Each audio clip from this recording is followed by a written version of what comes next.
What happens when a king, blinded by pride and poisoned by lies, casts out his fated mate, declaring her barren and unworthy before his entire court? What happens when he severs their sacred bond, exiling her to the harsh wilderness with nothing but the clothes on her back and a heart shattered into 1,000 pieces, never knowing that she carries the very legacy he so desperately craves? For 5 years, Alpha King Theron of the Silver Moon Pack believed he had purged his life of a weak link. He had taken a new mate, Lyra, the very woman whose whispers had condemned his first love, and now she had given him what his exiled mate supposedly could not: an heir. To celebrate this triumph, to solidify his dynasty, he decreed a grand convocation, a gathering of all neighboring packs to witness the formal naming of his son. An invitation, sealed with the royal crest, was sent to every alpha, including one he did not recognize, the formidable alpha of the newly risen Moonshadow clan, a pack whispered to have been forged from forgotten bloodlines and ancient magic. He had no idea that the alpha he summoned to witness his glory was the same woman he had condemned to oblivion. He had no idea that Alara was returning not as a broken rogue, but as a queen, and he certainly had no idea that she was not coming alone. Deep in the heart of the reclaimed Whisperwood, Ilara held the heavy parchment, its silver seal cold against her skin. The scent of Theron's magic, a phantom limb she had long ago learned to ignore, clung to the paper, a ghost of a life that felt like it belonged to someone else. 5 years, 5 years of silence, of struggle, of rebuilding herself from the ashes of his rejection. She had found the scattered remnants of the Moonshadow clan, a people as broken and forgotten as she was, and she had breathed life back into them, her own pain a forge that shaped her into a leader they would follow into any darkness. She was their alpha now, her authority absolute, her strength unquestioned. The summons was an act of supreme arrogance, a command for her, an unknown but respected peer, to come and grovel before his success. He wanted to show off his heir, the physical proof of his rightness in casting her aside. The irony was a bitter acid in her throat. Her gaze drifted to the hearth where 2 small figures played, their laughter the only music that mattered in her world. Kaelis and Selene, her son and her daughter, her twins. They were the secret she had guarded with her very soul, the living, breathing rebuttal to every lie Theron had ever believed. They had her raven-black hair, but their eyes were the purest silver, a perfect, luminous reflection of the father who believed them to be a barren fantasy. A ghost of a smile, cold and sharp as a shard of ice, touched her lips. Theron wanted a witness to his legacy. Oh, she would give him a witness. She would bring his true legacy to his doorstep and let the entire world watch as his perfectly constructed kingdom of lies came crashing down around him. Her beta, a stern elder named Marcus, whose loyalty she had earned with blood and sacrifice, watched her from the doorway. He saw the shift in her expression, the hardening of her jaw, the glacial fire that ignited in her violet eyes. He knew that look. It was the look she wore before a battle she had no intention of losing. "Alpha?" he asked, his voice a low rumble. Ilara folded the parchment with meticulous care, the crisp sound echoing in the sudden silence of the great hall.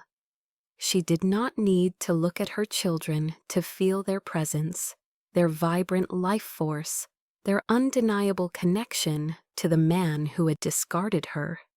They were her strength, they were her purpose, and now they would be her vindication. "Ready the honor guard, Marcus," she commanded, her voice devoid of any warmth, a queen issuing a decree. "Inform Alpha Kale of the Winterfang that we accept his offer of escort. We are going to a ceremony." She finally turned to face him, the full force of her resolve a palpable thing in the room. The Alpha King of the Silvermoon Pack is naming his heir. It is only fitting that his firstborn be there to witness the occasion. Marcus's eyes widened, the unspoken truth hanging between them. He had been with her since the beginning, had found her half dead in the snow, and had been the first to swear fealty to the forgotten alpha female who carried the lost royal bloodline. He knew the story, he knew the pain, and he knew what this moment meant. It was not just an answer to a summons, it was the beginning of a reckoning. Elara walked towards her children, kneeling before them, her cold facade melting away as she brushed a lock of dark hair from her daughter's face.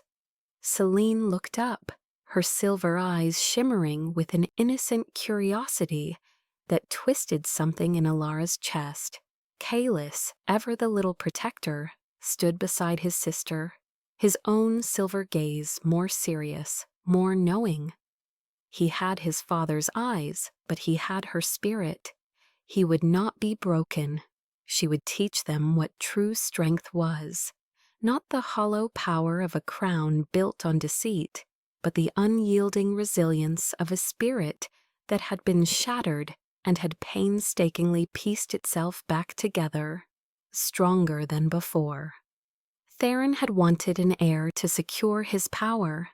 He had no idea that his true heirs were coming to dismantle it completely, to expose the rot at the foundation of his throne, and to reclaim the honor that had been stolen from their mother. The air in the Moonshadow territory grew colder, the wind whispering through the ancient trees like a prophecy. A queen was returning to the land of her birth, not to beg for a place she had once lost, but to burn down the temple of the false god who had exiled her. The memory was a physical thing, a phantom pain that coiled in her gut and constricted her throat. It lived not just in her mind, but in her bones, in the very marrow of her being. The grand hall of the Silvermoon Pack had been a tapestry of gold and silver. Banners hanging from the high-arched ceilings, the scent of expensive incense thick in the air. It was the night of the blood moon ceremony, a sacred rite meant to confirm and celebrate the bond between an alpha and his mate. For Elara, it had been the beginning of the end. She had stood beside Theron, his hand a cold, heavy weight on her back. A stark contrast to the warmth she remembered from their early days. The pack elders surrounded them, their faces grim, their eyes filled with a judgment that had been sown by weeks of insidious whispers.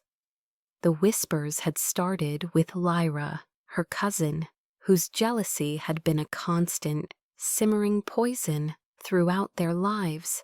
Lyra, who had always wanted Theron, who had always coveted Elara's position.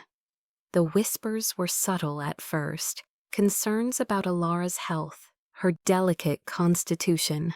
Then they grew bolder, doubts about her fertility, her ability to produce a strong heir for the Alpha King. She was barren, they murmured in the shadows. A weak link, unfit to be the Luna Queen.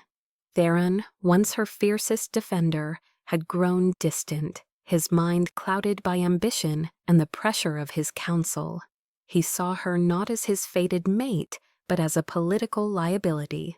That night, Lyra stood just behind the elders, a vision in crimson silk, a look of feigned sympathy on her beautiful face that did not quite reach her triumphant eyes. The High Elder stepped forward, his voice a gravelly pronouncement of doom. "Alpha King Theron, The spirits have been consulted. The bloodline is paramount. The pack requires a future. He did not look at Alara as if she were already a ghost. Theron's grip on her tightened, his knuckles white. He looked out over the assembled pack, his face a mask of regal authority, but Alara could feel the tremor of conflict running through him. A part of him, the wolf that had recognized her as his, was fighting against the man, the king who saw only duty and power. The king won.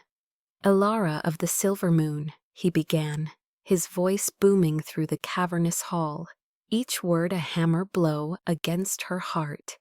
"You were chosen by the moon, blessed as my mate. You were given the highest honor in this land." He paused, letting the weight of his words settle upon the silent crowd. "But Aluna's duty is to her alpha and to her pack. Her primary duty is to provide an heir, to secure the continuation of the royal line." A collective murmur went through the crowd. Alara felt hundreds of pairs of eyes on her, stripping her bare, judging her, condemning her. She tried to meet Theron's gaze, to plead with him silently, to remind him of the love they had shared, but he would not look at her. His silver eyes, the eyes she had once thought held entire galaxies, were fixed on a point above her head, as if she were already beneath his notice. Lyra took a small, deliberate step forward. "My king," she said, her voice dripping with false sorrow. "Perhaps it is not a matter of will, but of nature. Some lines are simply not meant to carry the strength of the Alpha King." The poison was delivered with a surgeon's precision. It validated Theron's fears, absolved him of his cruelty, and painted Alara as a tragic, flawed creature. It was a masterpiece of manipulation. Theron's jaw tightened. He turned to Alara, and for the first time that night, he looked directly at her. The coldness in his eyes was absolute. It was the look one gave to a stranger, to an enemy. The bond between them, a living thread of warmth and energy that had connected their souls, felt frayed, stretched to its breaking point. "I have been patient," he declared. "For 2 years I have waited. The pack has waited. But my patience has reached its end." He raised his hand and the hall fell into a deathly silence. "I, Theron, Alpha King of the Silver Moon Pack, do hereby reject you, Alara, as my mate and my Luna." The words were a physical force, striking her with the power of a tidal wave. She staggered back, a gasp tearing from her throat. The bond, the sacred connection between them, snapped. The pain was indescribable, a white-hot agony that ripped through her soul, leaving a gaping, bleeding void where their connection had once been. It felt as if half of herself had been amputated without anesthetic. She clutched her chest, struggling to breathe, the world tilting on its axis. "You are declared barren," he continued, his voice relentless, merciless. "A failed mate. You have no place here." He gestured to the guards at the door. "You are exiled. From this moment forth, you are forbidden from setting foot on Silver Moon lands, on pain of death. You are nothing to me. You are nothing to this pack." Lyra's triumphant smirk was the last thing she saw clearly. The guards seized her arms, their grips bruising. She was too weak from the severing of the bond to resist. They dragged her from the hall, past the silent, staring faces of the pack members she had once sworn to protect. No one spoke up for her. No one met her desperate gaze. They dragged her through the castle, out into the bitter cold of the courtyard, and shoved her through the main gate. The gate slammed shut behind her, the sound a final metallic clang of damnation. She fell to her knees in the snow, the icy cold seeping into her thin ceremonial gown. She was alone, utterly and completely alone. A broken, exiled rogue, but she was not barren. In that moment of absolute despair, a tiny, fierce flicker of life deep within her, a secret she had only just confirmed for herself that morning, made its presence known. She was pregnant with his children. She had been on her way to tell him, to share the joyous news that would have silenced all the whispers when the summons to the hall had come. Now that secret was her only possession, a truth buried beneath a mountain of lies. As the first blizzard winds began to howl around her, she placed a hand on her still flat stomach, a silent vow forming in the wreckage of her heart. She would survive. She would protect the lives within her. And one day she would see Theron again, not as a supplicant, but as a storm he could not possibly weather. The memory faded, leaving the cold reality of the present. The summons in her hand was not just an invitation, it was a cosmic joke, a circle closing in on itself. He who had declared her barren was now unknowingly summoning his own children to witness the celebration of a lie. The pain of the memory was still there, a dull, permanent ache, but it was no longer a weakness, it was a whetstone, and it had sharpened her soul into a blade. Life in the aftermath of her exile was a brutal lesson in survival. The severing of the mate bond had left her physically and spiritually weakened, a shadow of her former self. The wilderness was unforgiving, a realm of predators and bitter cold that had no pity for a lone, pregnant she-wolf. For weeks she wandered, driven by a primal instinct to protect the new life she carried. She hunted small game, slept in hollowed-out logs, and fought off feral rogues who saw her as easy prey. The pain was her constant companion, a fire in her belly and a void in her soul. But the fluttering lives within her were her anchor. They were the reason she forced herself to eat when she wanted to starve, to fight when she wanted to surrender.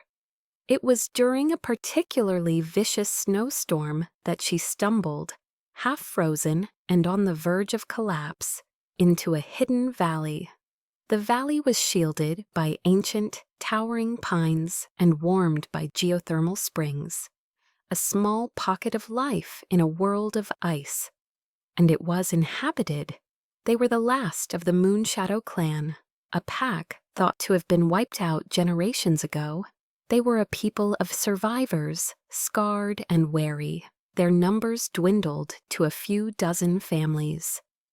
Their alpha was long dead, and they were led by a council of elders, including Marcus, who saw her not as a threat, but as an omen. They smelled the royal blood on her, the faint but unmistakable scent of the ancient lineage that had once united all the great packs. They took her in, offering her warmth and food without question.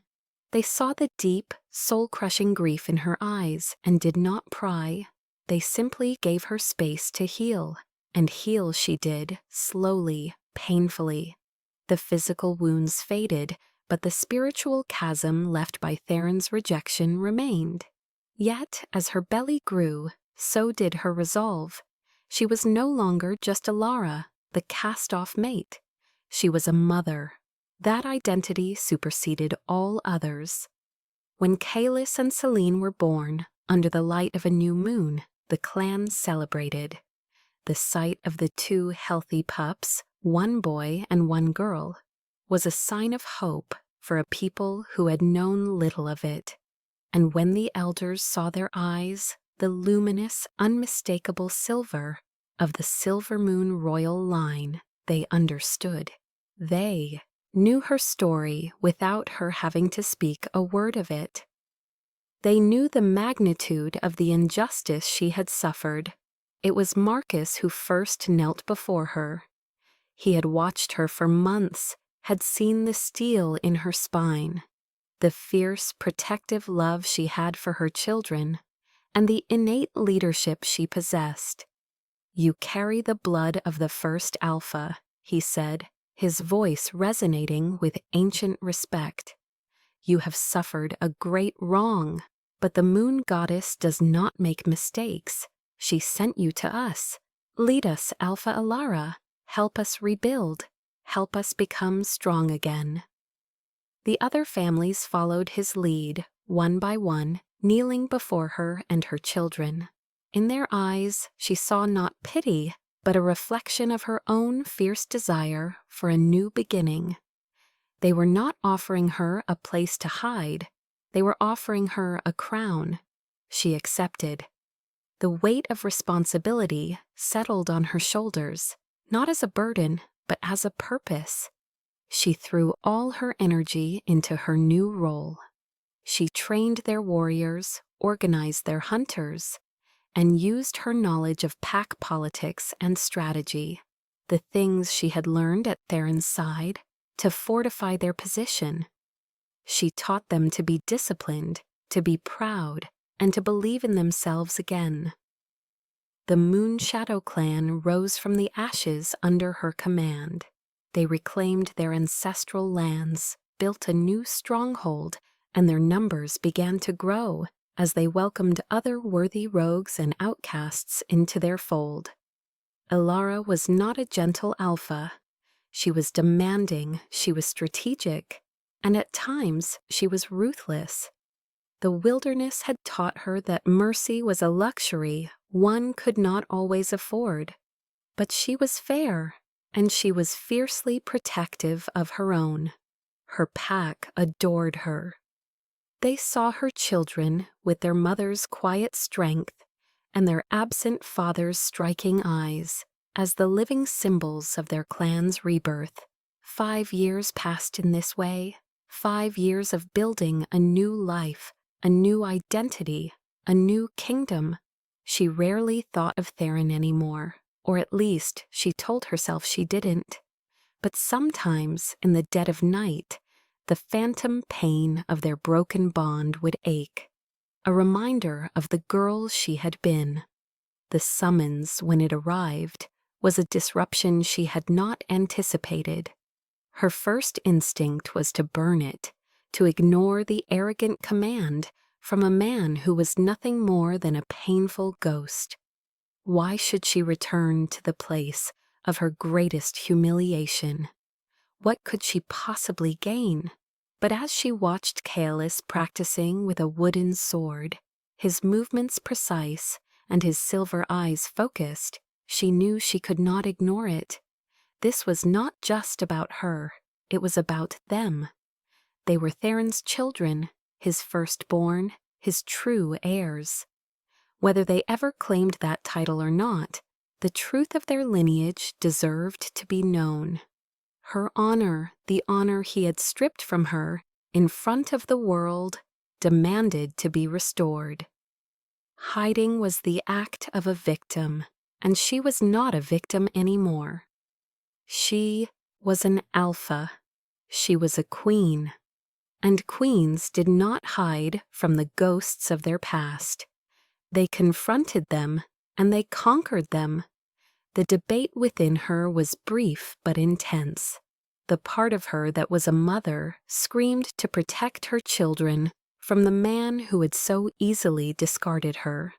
But the part of her that was an alpha knew that true protection came not from hiding, but from power. And the most absolute power was the truth. Theron and Lyra had built their reign on a lie that had cost Alara everything. It was time to introduce a little truth into their carefully constructed world and watch it unravel. She would go, she would walk back into that hall, not as the girl who was cast out, but as the woman who had built an empire from the ruins of her life. She would take her children, her living proof, and she would force Theron to look at them, to see his own face in theirs, and to finally, irrevocably, understand the magnitude of his betrayal. The decision once made settled in her soul like a block of ice. There was no more turmoil, no more hesitation, only a cold, clear path forward. She summoned her war council, the 4 wolves who had been instrumental in the rise of the Moonshadow clan. Marcus, her stoic beta, Kaelin, her fiery head warrior, Lyanna, her shrewd strategist, and Elian, her scout master, whose eyes and ears extended for leagues. They gathered in the great hall, the flickering torchlight casting long shadows on their grim faces.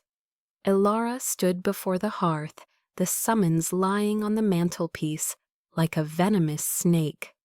"I have received a decree from the Alpha King of the Silvermoon Pack," she announced, her voice echoing in the stone chamber. A tense silence fell over the room. They all knew her history, the source of the sorrow that still clung to her like a winter cloak. "He is holding a convocation to name the son of his new mate as his official heir. He has summoned all alphas to attend. He has summoned me." Kaelin, ever impulsive, slammed a gauntlet on the table. "It is an insult. He casts you out, leaves you for dead, and now commands you to come and celebrate his new family. We should send him a reply, written in the blood of his border patrol." Lyanna, always the voice of reason, shook her head. "And what would that accomplish, Kaelin? It would brand us as aggressors. It would give him justification to move against us. We are strong, but we are not yet ready for an all-out war with the Silvermoon Pack, especially if they rally their allies." "She is right," Elara said, her gaze steady. "A violent response is what he would expect from a rogue clan. We will not give him that. We will give him something far worse. We will give him our compliance." The council stared at her, confused. Marcus was the first to understand. A slow, grim smile spread across his weathered face. "You mean to accept the invitation?" "I do," Elara confirmed. "But we will not go as supplicants. We will go as equals, and I will not go alone." She then laid out her plan, her voice calm and methodical, betraying none of the emotional storm that raged within her. They would travel with a full honor guard, 50 of their best warriors, clad in the black and silver armor of the Moonshadow clan. They would request an official escort from a neutral but powerful party to ensure their safe passage and to act as an official witness. Her eyes met Marcus's. "Send a rider to Alpha Kael of the Winterfang Pack. He and I have traded favors before. He is a man of honor and has no love for Theron's arrogance. Present him with this summons and my formal request. Tell him I require his presence and his sworn word to witness the proceedings. His reputation for integrity will be invaluable." Kael, the alpha of the formidable Northern Pack, was an old wolf who valued truth above all else. He had been suspicious of the circumstances of Elara's exile for years. He would not refuse. Next, she turned to the matter of her children. The thought of bringing them into that viper's nest made the protective mother in her scream. But the vengeful queen knew it was necessary. They were the entire point of this endeavor. They were the truth made manifest. "They will be protected at all times," she stated, her voice leaving no room for argument. "Kaelin, you and 10 of your finest will form their personal guard. You will not leave their side, not for a single moment. Am I understood?" Kaelin bowed his head, his loyalty absolute. "They will be as safe as if they were in your own arms, Alpha." The preparations began at once. The forge rang with the sound of hammers shaping steel. The warriors drilled with renewed intensity. and the entire clan buzzed with a nervous, electric energy. Elara, meanwhile, prepared her children. She sat with them by the fire, explaining in simple terms where they were going. "We are going on a long journey," she told them, her voice soft. "We are going to visit a place where Mama used to live." Celine, her silver eyes wide with curiosity, asked, "Will it be pretty?" "It is very pretty," Elara admitted, the memory of the silver moon's crystalline waterfalls a faint pang in her heart. "But the people there may not be very friendly. You must stay close to Kaelin and do exactly as I say." Kailis, ever serious, looked up at her. "Are we going to see our father?" The question struck her with the force of a physical blow. She had never lied to them about their father. She had told them he was a great king who had been tricked by a bad person, and that one day they might meet him. "Yes," she said, her voice catching slightly. "We are going to see him." She did not tell them that their father did not know they existed. She did not tell them he was the one who had sent her away. There would be time for those painful truths later. For now she needed their innocent strength. The journey was long, crossing frozen rivers and dense forests. Alpha Kael and his Winterfang warriors met them at the border of their lands, a formidable escort of gray-clad wolves with eyes as cold as the northern winds. Kyle himself was a giant of a man, his white hair and beard making him look like a mountain spirit. He greeted Elara with a respectful nod, his gaze falling on the two small children bundled in furs. He saw their silver eyes, and his expression hardened. He looked back at Elara, a silent understanding passing between them. He now knew this was more than a political visit. It was a reckoning. As they approached the familiar scent of the Silver Moon territory, Elara felt a tremor of the old fear, the old pain. But she pushed it down, bearing it under layers of cold resolve. She was not the girl who had been dragged from this place. She was the alpha of the Moonshadow clan, a queen returning to the court that had condemned her.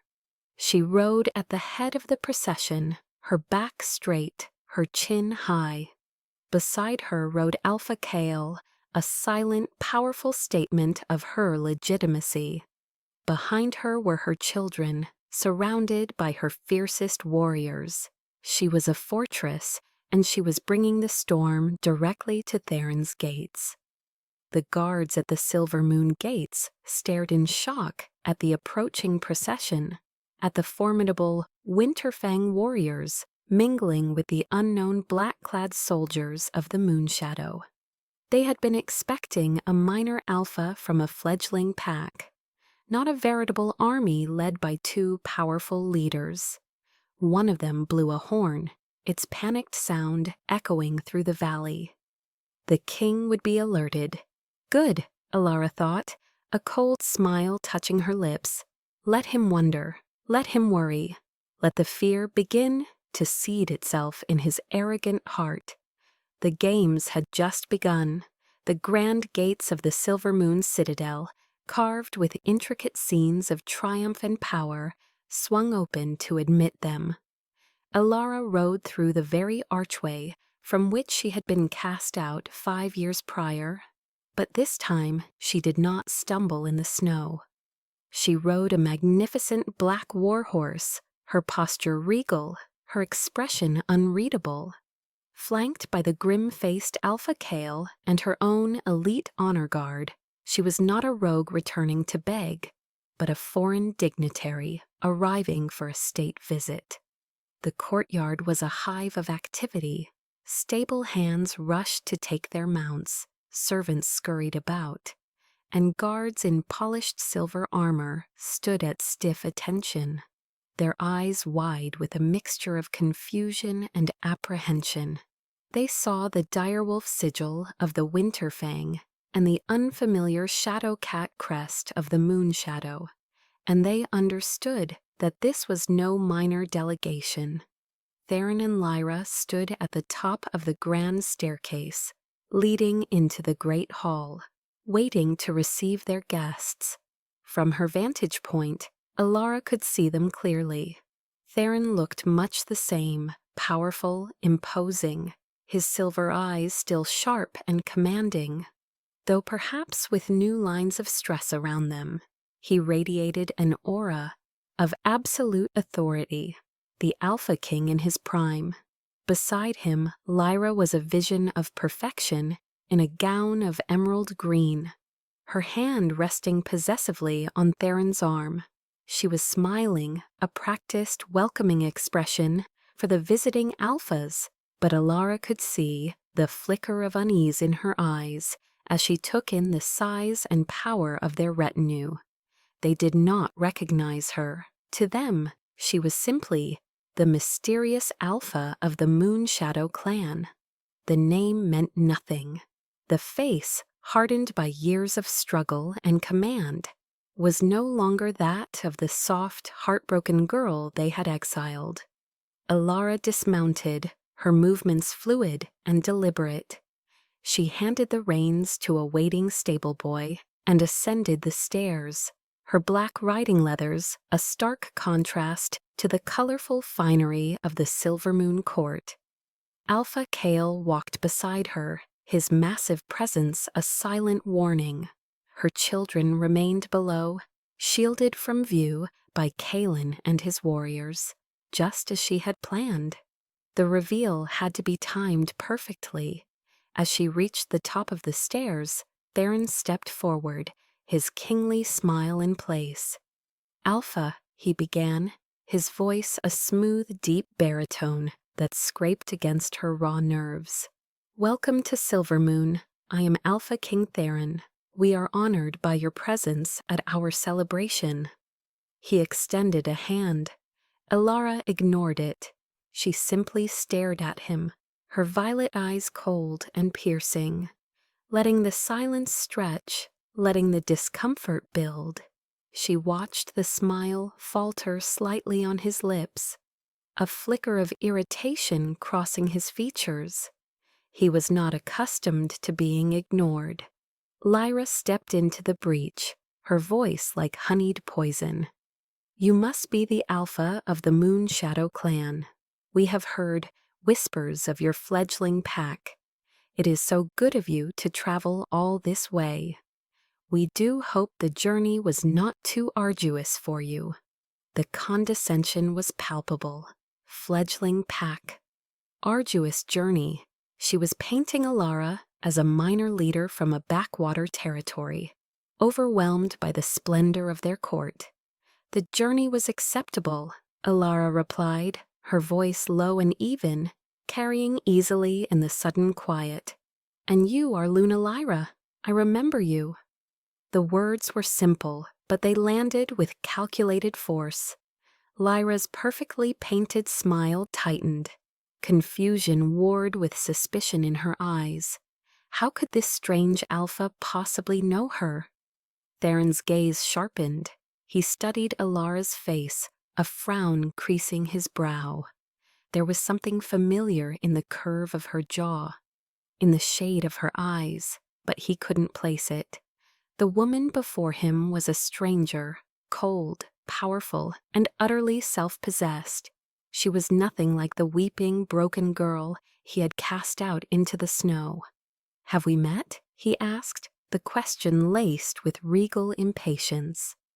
Alara allowed a small, cold smile to touch her lips. In another life, perhaps. She turned her gaze to the crowd of nobles and visiting dignitaries that had gathered in the hall, behind the royal couple, all of them watching this strange, tense exchange. "You have a beautiful court, Alpha King Theron. So many familiar faces." The double meaning was lost on them, but not on her. She saw some of the same elders who had condemned her, the same courtiers who had whispered behind her back. They looked older, fatter but otherwise unchanged. Alpha Kale stepped forward, his voice a low rumble that commanded attention. Alpha King Theron, Luna Lyra, Alpha Alara, and I, thank you for your welcome. We have traveled far and would be grateful for some refreshment before the main ceremony begins. His intervention broke the spell, giving Theron a chance to recover his composure. He was the host, after all. He could not be seen as flustered. Of course, Alpha Kale, my apologies, Theron said, gesturing them into the great hall. Please come inside. My hospitality is yours. As they walked past him, Alara's sleeve brushed against his arm. For a fleeting second, a jolt of phantom energy, a ghost of their severed bond, flickered between them. Theron flinched, his eyes widening in shock, as he looked down at his arm and then back at her retreating form. He had felt something, a deep, primal echo of a connection he had violently destroyed. He shook his head, dismissing it as a trick of the mind. It was impossible. He watched her walk into the hall, her stride confident, her back ramrod straight. Who was this woman? Where had she come from? A seed of deep unease began to sprout in his gut, a feeling he had not experienced in years. He had summoned this unknown alpha to be a spectator to his power, to witness the future of his line. But as he watched her move through his court as if she owned it, a terrifying thought began to take shape in the back of his mind. Perhaps he was not the one in control of this ceremony. He glanced at Lyra, who was staring after Alara with a look of pure, unadulterated hatred. Whatever Theron was feeling, Lyra felt it tenfold. She recognized something in the strange alpha, not a face, but a spirit. A ghost she thought she had vanquished had just walked back into her life. The celebration was supposed to be her ultimate triumph. She was starting to fear it might be her execution. The great hall was even more opulent than Alara remembered, a breathtaking display of wealth and power designed to intimidate and awe. Sunlight streamed through vast stained glass windows, painting the marble floors in shifting patterns of color. A grand feast was laid out on long tables, and the air was filled with the sounds of music and conversation. But to Alara, the entire scene felt like a gilded cage, beautiful on the outside, but built on a foundation of lies. She and Alpha Kale were escorted to the high table, a place of honor directly beside Theron and Lyra. The seating arrangement was a deliberate power play on Theron's part, a way to keep this intriguing but unsettling new alpha under his direct observation. He wanted to solve the riddle she presented. Alara took her seat with a quiet grace that belied the tempest raging within her. To be so close to him again, to breathe the same air, was a unique form of torture. The ghost of their bond ached, a constant dull throb in her soul. She could feel his presence, his power, like a change in the atmospheric pressure. She ignored it, focusing instead on the task at hand. She was here as a queen, not a jilted lover. Servants brought them wine in silver goblets. Theron raised his cup. "A toast," he proclaimed, his voice silencing the hall. "To our guests who have come to share in our joy. And to the future of the Silver Moon Pack, to my son and heir, who will be presented to you all this evening." The crowd cheered, raising their glasses. Alara did not. She simply held her goblet, her violet eyes fixed on Theron over the rim. He noticed her stillness, his brow furrowing in a silent question. Lyra, ever eager to assert her dominance, leaned forward. "Is the wine not to your liking, Alpha Alara? Or perhaps your clan is not accustomed to such fine vintages?" The insult was delivered with a sweet smile, meant to portray Alara as an uncultured savage. Before Alara could respond, Alpha Kale set his own goblet down with a heavy thud. "The wine is excellent, Luna Lyra," he rumbled, his voice cold. "But perhaps Alpha Alara is merely exercising caution. In some courts it is wise to be wary of what one is served." The veiled accusation hung in the air, sharp and deadly. Kyle was reminding everyone that political intrigue and poison were not unknown in halls such as these. Lyra's face paled slightly, her smile faltering. She had not expected Alara to have such a formidable and outspoken ally. Theron's jaw tightened. He would not lose control of his own feast. He turned his full attention to Alara, his silver eyes intense. "Your ally is protective, Alpha. Tell me, where did your clan come from? The name Moonshadow is an old one, thought to be lost to history." He was probing, trying to piece together her story. "We were not lost," Alara replied, her voice calm and even. "We were waiting. We are a people who have known betrayal and exile. We have rebuilt ourselves from nothing. We value strength, loyalty, and above all, truth." Each word was carefully chosen, a sharpened dart aimed directly at him. Betrayal, exile, truth. He felt the sting of them, though he did not yet understand their full import. He felt a strange, unwelcome pull of admiration for the woman before him. She was strong, defiant, and unafraid. He found himself drawn to that power, a dangerous and confusing attraction. It reminded him of... He cut the thought off before it could fully form. Lyra, sensing she was losing ground, decided to change tactics. She would mock what she could not intimidate. "How quaint," she said with a dismissive wave of her hand. "A pack of outcasts and strays, led by a female, Alpha. How progressive. Tell me, do you have a mate, children, or does your ambition leave no room for such things?" This was her true attack. She was trying to paint Alara as unnatural, as a woman who had forsaken her proper role for power, implicitly justifying Theron's original reason for casting her out. She was trying to call her barren without saying the word. The dramatic irony was so thick, Alara could have choked on it. She looked at Lyra, a genuine, cold smile, finally reaching her lips. It was a predator's smile, and it made Lyra's blood run cold. "I find I have room for whatever I deem important, Luna Lyra," Alara said softly. "My ambitions are my own, and my legacy is secure. Can you say the same?" The question was a direct challenge. Lyra's hand instinctively went to her own slightly rounded belly. She was newly pregnant with a second child. "My legacy will be presented to this entire assembly tonight," Lyra snapped, her composure cracking. "My son is the future of this pack, a future your kind could never provide." She had said it. She had thrown the accusation of barrenness at Alara's feet. The trap was now set. Alara leaned back in her chair, the picture of calm.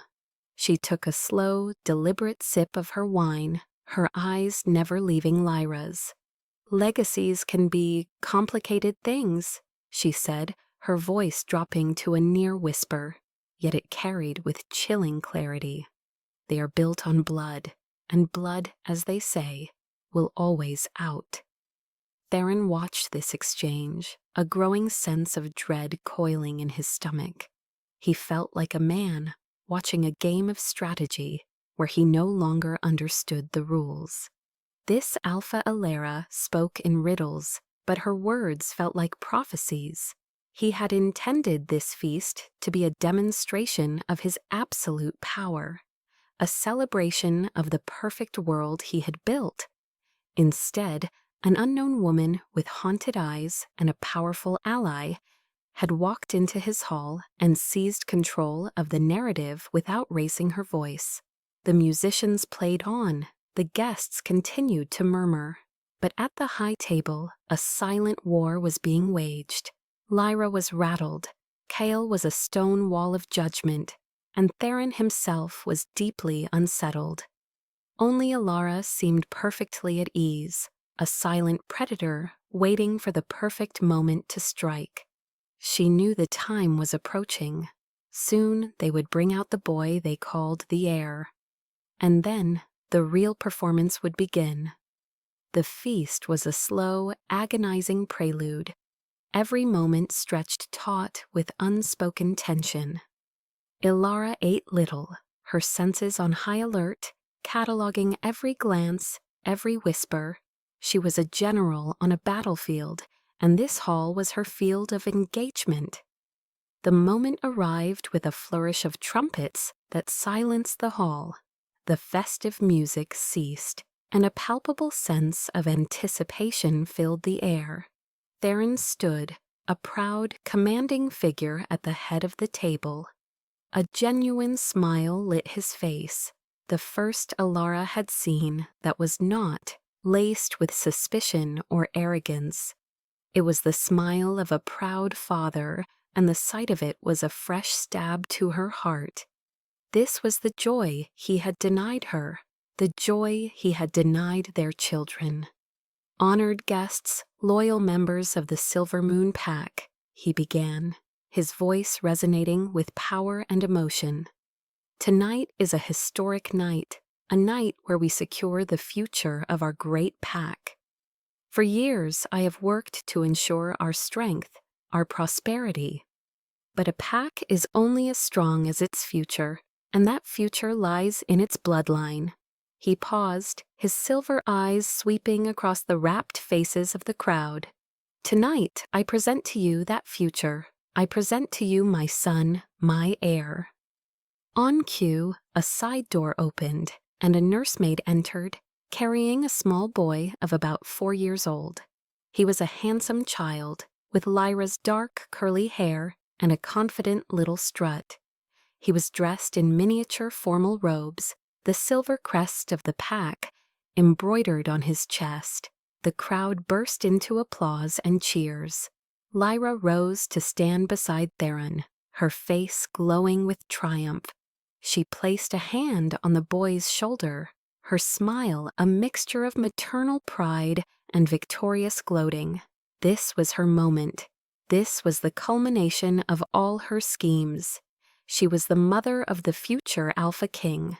She glanced at Alara, a final triumphant smirk on her lips. "See," her eyes said, "this is what a true Luna provides. This is what you could never be." Alara remained seated, her face a calm, unreadable mask. She watched the scene unfold with a detached, clinical precision. The boy, whose name was Valerius, looked healthy and strong. But Alara's sharp eyes, the eyes of an alpha and a mother, noticed something that Theron, in his blind pride, had obviously overlooked for years. The boy's eyes were not silver, they were a deep, muddy brown.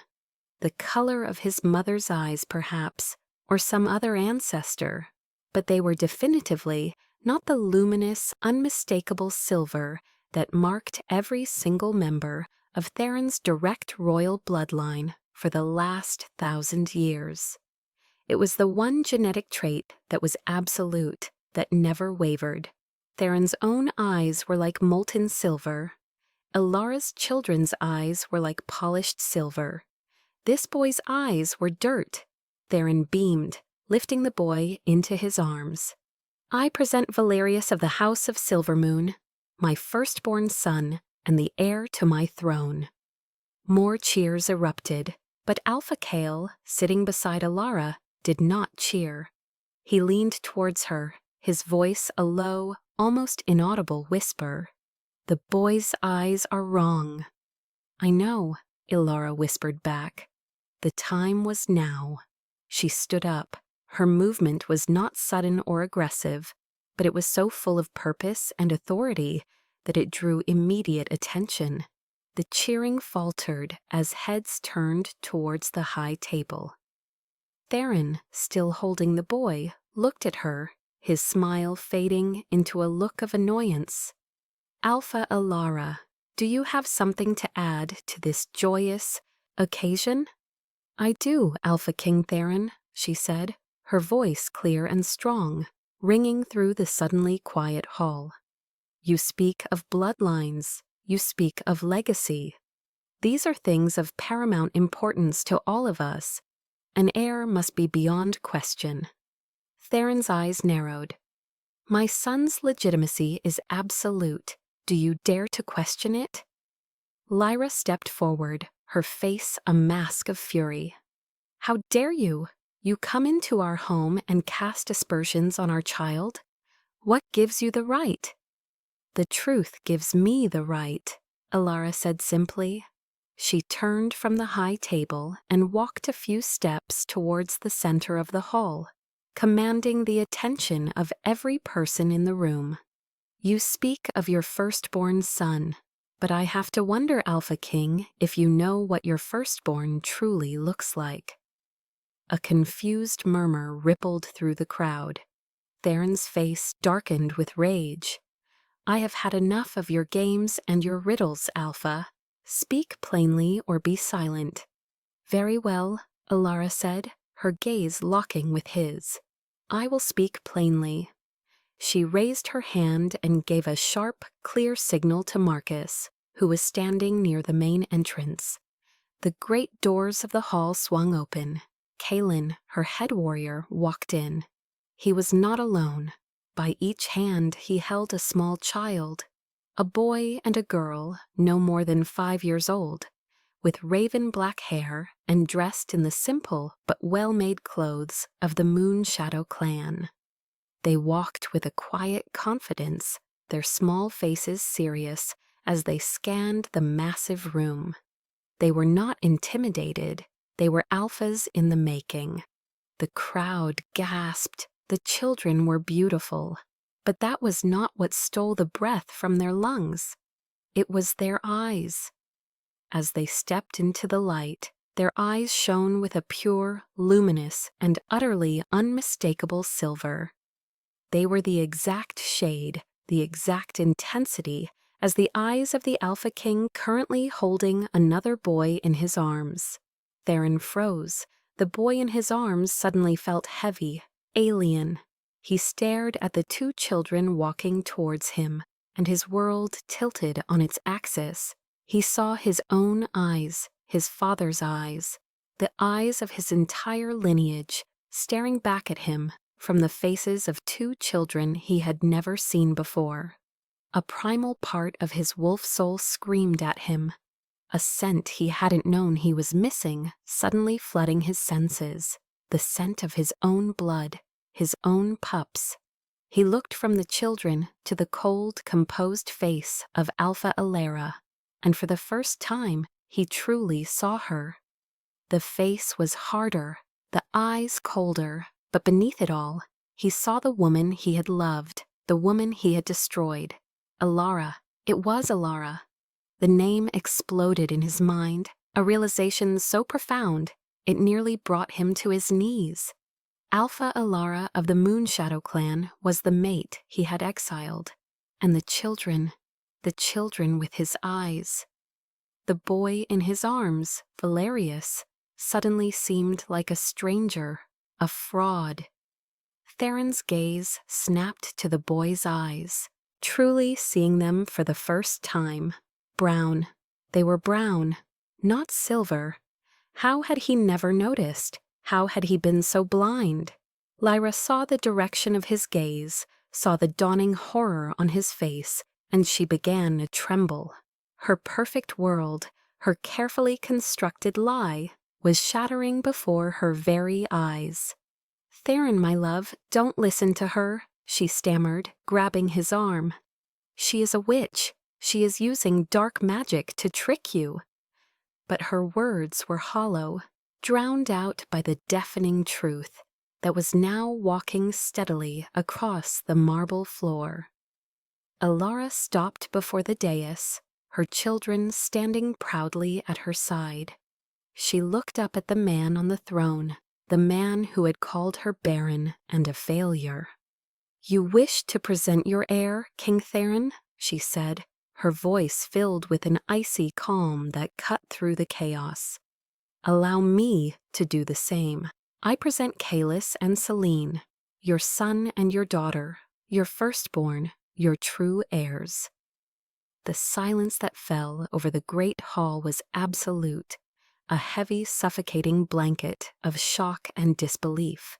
It was as if every breath in the room had been stolen at once. The only sound was the crackling of the torches in their sconces. Theron stood as if turned to stone, his mind struggling to process the impossible reality before him. Ilara. The name echoed in the hollow chambers of his memory, bringing with it a flood of guilt and a pain so sharp it was a physical agony. He remembered her face, not the hard, cold mask of the Alpha before him, but the soft, loving expression of the girl he had once cherished. He remembered her tears the night he had exiled her, the utter devastation in her eyes as he severed their bond. And now she was here, returned from the oblivion to which he had condemned her, and she had brought with her the living proof of his monumental, soul-crushing error. His gaze dropped again to the two children. The boy, Kalis, stared back at him with an unnerving intensity, his silver eyes a perfect mirror of Theron's own. The girl, Selene, clutched her mother's hand, her own silver eyes wide with a mixture of fear and curiosity. The scent of them, the undeniable scent of his own bloodline, was a siren call to his wolf, a scent he had unknowingly craved for 5 long years. They were his, there was no doubt, not in his mind, not in his soul, not in the very marrow of his bones. They were his pups, and he had known nothing of them. He had cast their mother out to die, pregnant and alone. The weight of that realization was a physical blow, driving the air from his lungs. He felt a wave of nausea and self-loathing so profound, it threatened to buckle his knees. All his pride, all his accomplishments, all his kingly authority turned to ash in his mouth. He was not a great king. He was a fool, a monster. His eyes, filled with a dawning horror, shifted from the children to the woman he had so cruelly wronged. He saw not just a stranger, but the ghost of his own heart, a heart he had ripped out and thrown away. He opened his mouth to speak, but no words came out. What could he say? What apology could possibly encompass the magnitude of his crime? While his world was imploding, Lyra's was exploding. Panic, raw and undiluted, seized her. She saw the recognition in Theron's eyes, the dawning certainty that was replacing his shock. Her lie, the lie she had so carefully crafted and maintained for 5 years, was unraveling with terrifying speed. She lunged forward, her voice a shrill shriek that shattered the silence. "Lies! It is all lies! This is a trick! She is a rogue, a charlatan, who has somehow found children with a passing resemblance to you, Theron. She is trying to usurp my position, to steal my son's birthright." Her desperation made her careless. She pointed a trembling finger at Alara. "Guards, seize this traitor. She has insulted the Luna and the air. Seize her and her bastard children." But the guards did not move. They stood frozen, their eyes locked on the 2 silver-eyed children, then on their Alpha King, whose face was a mask of utter devastation. They too could see the truth. The resemblance was not passing. It was absolute. It was undeniable. Alpha Kale chose that moment to step forward, his massive presence drawing all eyes. His voice was not loud, but it carried the weight of mountains, the cold authority of the ancient laws. "There is no trick here, Lunalira," he said, his gaze like chips of ice. "There is only a truth that has been long buried. I, Kale, Alpha of the Winterfang, have seen these children with my own eyes. I have scented them. They carry the blood of the Silvermoon royal line. They are the true-born children of Alpha King Theron." His declaration was a death blow to Lyra's frantic denials. Kyle's word was unimpeachable. No one in the room doubted his honor. If he said it was so, then it was so. The murmurs in the crowd began to swell, no longer confused but angry. They turned on Lyra, their faces filled with dawning comprehension and disgust. They remembered the whispers that had condemned Alara, whispers that had all originated from Lyra and her allies. They had been deceived. Their king had been deceived. Theron finally found his voice, a choked, broken whisper. "Alara, is it true?" He looked at her, his silver eyes pleading, begging for a different reality, for a way this was not as monstrous as it seemed. Alara met his gaze, and for the first time, she allowed a flicker of the immense pain he had caused her to show in her eyes. "I was with child the night you cast me out, Theron. I was on my way to tell you when you summoned me to the hall to declare me barren. I tried to reach you, to tell you, but you would not look at me. You looked through me." Each word was a fresh wound in his soul. He remembered that night with sickening clarity. Her desperate, pleading eyes. His own cold, unyielding refusal to meet them. He had been so sure of himself, so confident in his judgment, so thoroughly manipulated by Lyra's poison. He finally turned his gaze upon the woman beside him, the woman he had made his mate, the mother of the boy he thought was his heir. But he did not see the beautiful, supportive Luna he had cherished. He saw a viper, a schemer, her face contorted with fear and hatred. His voice dropped to a low, dangerous growl, the sound of an Alpha King pushed beyond his limit. "Lyra, look at me!"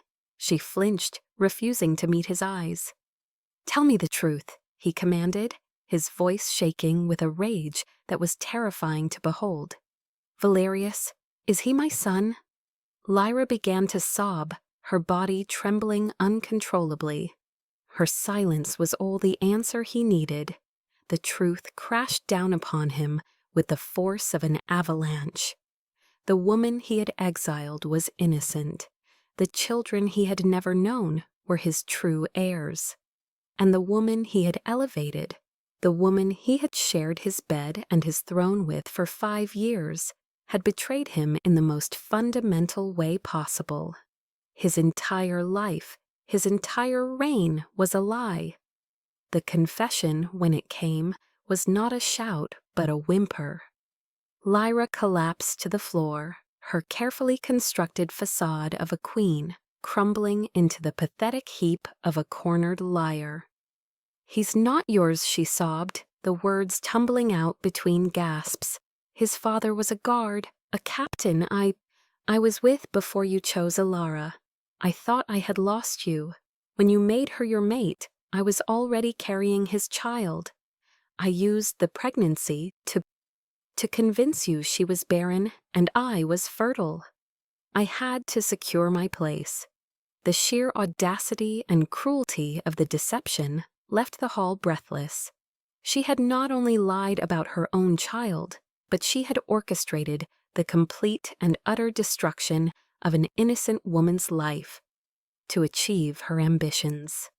She had played Theron, the council, and the entire pack for fools. Theron looked down at her, and the pain in his eyes was slowly being consumed by a glacial, all-encompassing rage.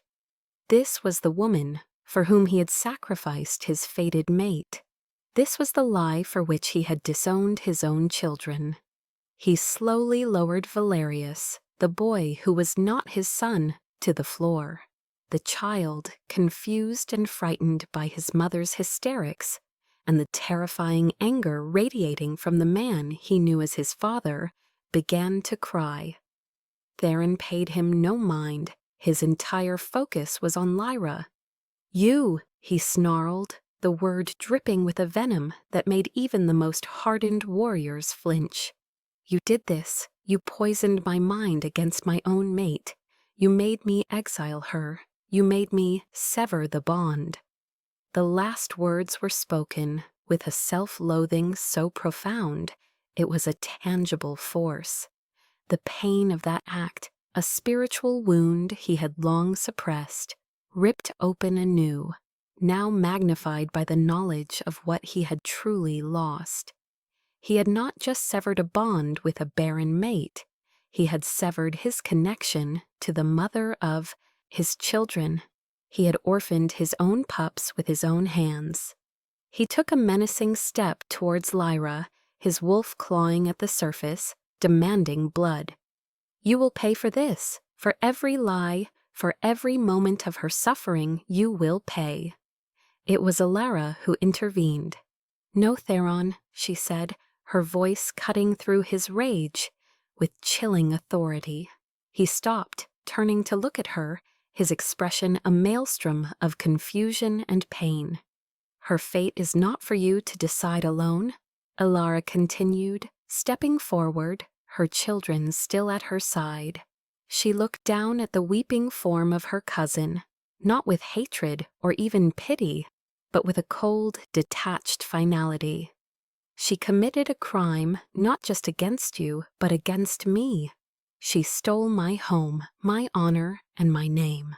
But more than that, she committed a crime against the sacred laws of the pack. She falsified a bloodline. She attempted to place a false heir on the throne. That is treason of the highest order." She then raised her voice, addressing the shocked elders and the assembled alphas. "Such a crime is not for one alpha to judge, especially an alpha so personally compromised." The barb was aimed directly at Theron, a reminder that his own poor judgment was what had allowed this to happen. "This is a matter for the High Council. Let Alpha Kale and the other visiting alphas bear witness. Let them carry the truth of what has happened here today back to their own packs. Let the entire world know of the deceit that has festered in the heart of the Silvermoon pack." Her strategy was brilliant. She was not just seeking personal vengeance, she was dismantling Theron's political standing, exposing his weakness and his failure to the entire continent. She was ensuring that the consequences would be far-reaching and inescapable. Alpha Kale nodded grimly. "She is right. The law is clear on this. The punishment for falsifying an alpha bloodline is death. But the trial must be held by a council of impartial peers." Lyra shrieked at the word death, her pleas for mercy lost in the rising tide of outrage from the crowd.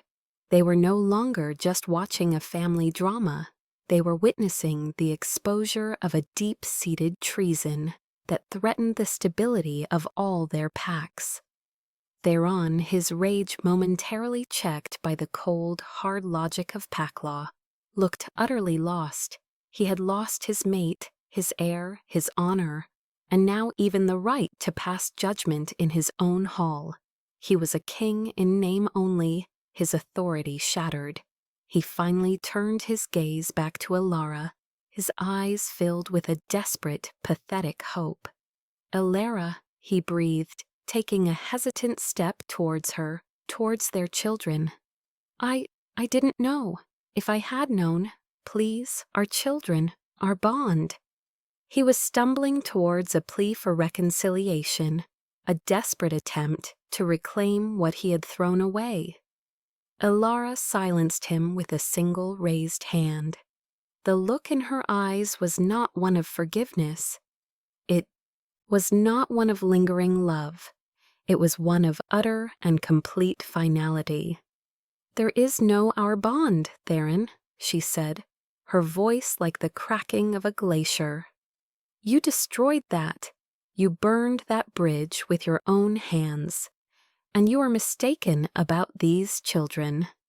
He stared at her, uncomprehending. "They are my children," she declared, her hands resting protectively on their shoulders. "They carry your blood, it is true. That is a biological fact I cannot change. But they are of the Moonshadow clan. They are my heirs. They have no father. They have only a mother who fought for them, who protected them, who raised them from the ashes of your betrayal. You are nothing to them.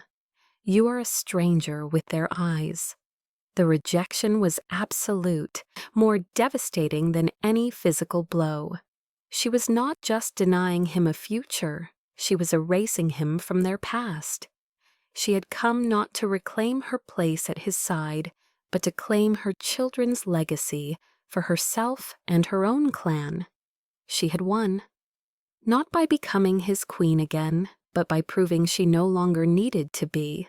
She was a queen in her own right, and his kingdom was now turning to dust at her feet.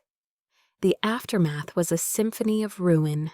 Lyra was dragged away by Theron's own guards, her screams for mercy echoing through the hall as she was taken to the dungeons to await the formal judgment of the High Council. Her fate was sealed.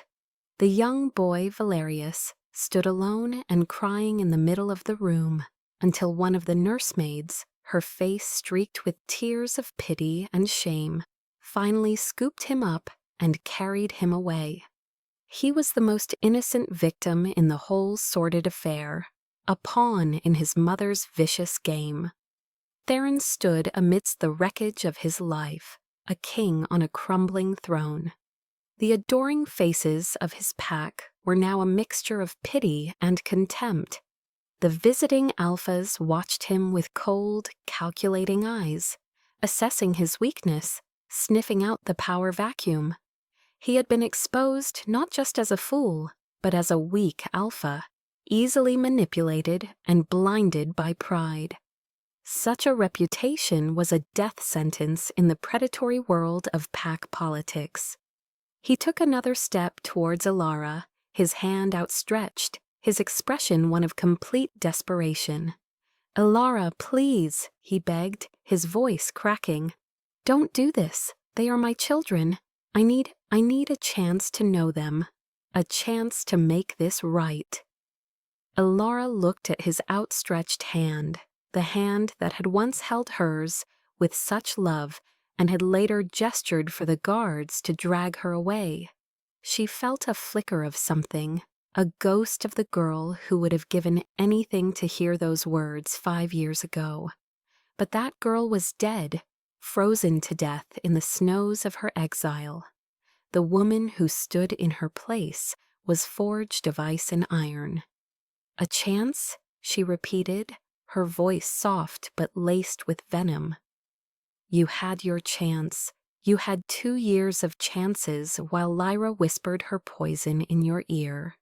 You had a chance on the night of the blood moon ceremony, when you could have chosen to trust your mate over the words of a jealous rival. You chose power. You chose pride. You made your choice, Theron. Now you must live with it." She turned her back on him, a gesture of dismissal so complete it was as if he had ceased to exist. She knelt before her children, who had watched the entire chaotic scene with a solemn maturity beyond their years. "It is time to go home," she said to them gently, her voice warming for the first time that night. She brushed a stray hair from Celine's forehead and squeezed Kailas's shoulder. They were her world, her entire purpose. Everything she had done for them. She stood and faced Alpha Kale. "My friend," she said, her voice filled with sincere gratitude. "Thank you for standing with me." Kyle placed a heavy hand on her shoulder, his expression one of deep respect. Honor demanded nothing less, Alpha Elara. You have righted a terrible wrong today. The North will not forget it. He then turned his gaze on Theron, his eyes filled with a chilling finality. The High Council will be convened within the fortnight. You will be summoned to give testimony. I suggest you prepare yourself. The implication was clear. Theron was not just a witness to Lyra's treason. He was complicit in it through his own negligence and cruelty. He too would be judged. With that, Elara and her retinue began their departure. Her Moonshadow warriors formed a protective circle around her and the children. Alpha Kale and his Winterfang guard fell in behind them, a formidable rear guard, ensuring no one would dare to interfere. They walked out of the great hall, leaving a scene of utter devastation in their wake. The feast lay cold and forgotten on the tables. The celebratory banners seemed to mock the ruin of the man they were meant to honor. The pack members began to whisper amongst themselves, their loyalty to their broken king wavering, shattering. Theron watched her go, a hollow, aching void opening up in his chest, a pain far worse than the severing of their bond had ever been. He had not just lost a mate and an heir that night. He had lost the entire meaning of his life. He had built his reign on a foundation of sand, and the tide of truth had just washed it all away. As Elara crossed the threshold of the great hall, she did not look back. There was nothing left for her there but ghosts and regrets. Her future was ahead of her, with her children, with her pack, with the new life she had built for herself. She had returned to the site of her greatest pain, not to reclaim a broken past, but to secure a powerful future. She had not come for revenge in the name of love, but for justice in the name of honor. She had walked into the lion's den, exposed the rot within, and walked out with the lion's pride. The cold night air felt clean and fresh on her face as she stepped into the courtyard. She lifted her daughter into her arms, and Kylus took her free hand, his small fingers gripping hers tightly. She looked up at the full moon hanging in the sky, the same moon that had witnessed her despair 5 years ago. Tonight it witnessed her triumph. Was she right to be so merciless in her rejection of the man who was her fated mate and the father of her children? Should she have allowed him a path to redemption, a chance to be a part of their lives? Or was his betrayal so absolute, his failure so complete, that he had forfeited all rights to their forgiveness? Some wounds, perhaps, are too deep to ever truly heal, and some trusts, once shattered, can never be pieced back together. She had chosen her path, a path of strength and self-reliance, a path that led away from him forever. Only time would tell if it was the right one. What would you have done?